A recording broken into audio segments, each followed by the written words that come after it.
নমস্কার বন্ধুরা, আজ শুক্রবার। দেখিয়েছিলাম কর্তামশা একটা বাউল মাছ নিয়ে এসেছিল, সেই বাউল মাছ দিয়ে ফুলকপি আলু রসা করব। তো সবাই রান্নাটা জানেন যদিও, তাও আমি একটু করে দেখাই, আমার কিন্তু ভালোই লাগে রান্না করতে, তো আমি করে দেখাচ্ছি।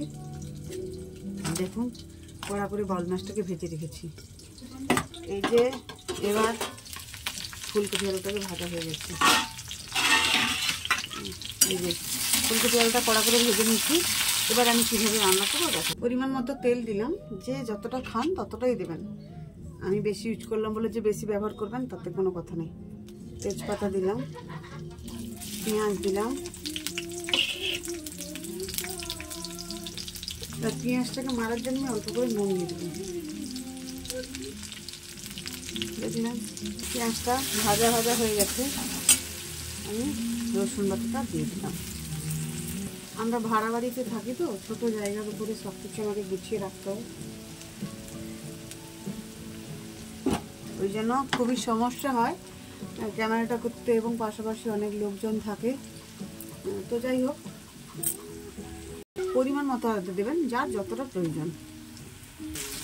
আদাটা ভাজা ভাজা হয়ে গেছে, কুচানো টমেটোটা দিয়ে দিলাম। সবসময় জানবেন, রান্না করার সময় বারে বারে ঢাকা দিয়ে দিয়ে রান্না করবেন, জ্বালানি কম দিয়ে, তবে রান্নার স্বাদ আলাদা হয়।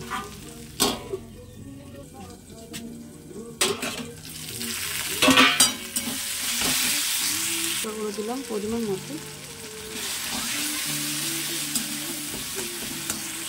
হলুদ গুঁড়ো দিলাম। মশলাটাকে ভালো করে গ্রেভি করার জন্য একটুখানি জল দেবো।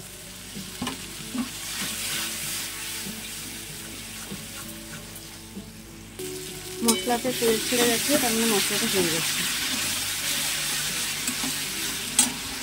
গরম মশলার গুঁড়ো দিচ্ছি। আমি সবসময় মশলাতেই, মশলা করার সময় গরম মশলা গুঁড়ো দিয়ে দিই।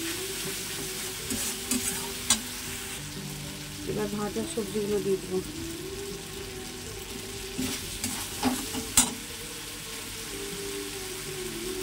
ভালো করে ভেজে রেখেছি, একটা ফুট লাগাবো। এই রান্নাটা এমন কোনো কষ্টের নয়, যে কেউ করতে পারবে।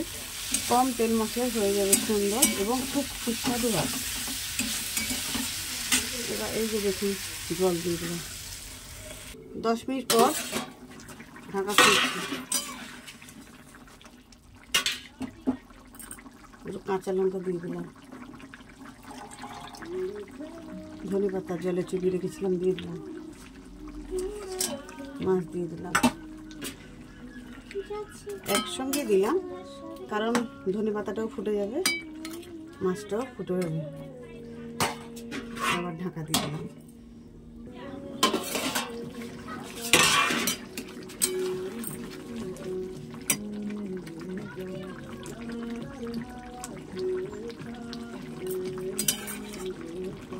তোর বামের ঝোল হলে আর কোনো চিন্তা নেই না, বাস ঝোল হয়ে গেছে।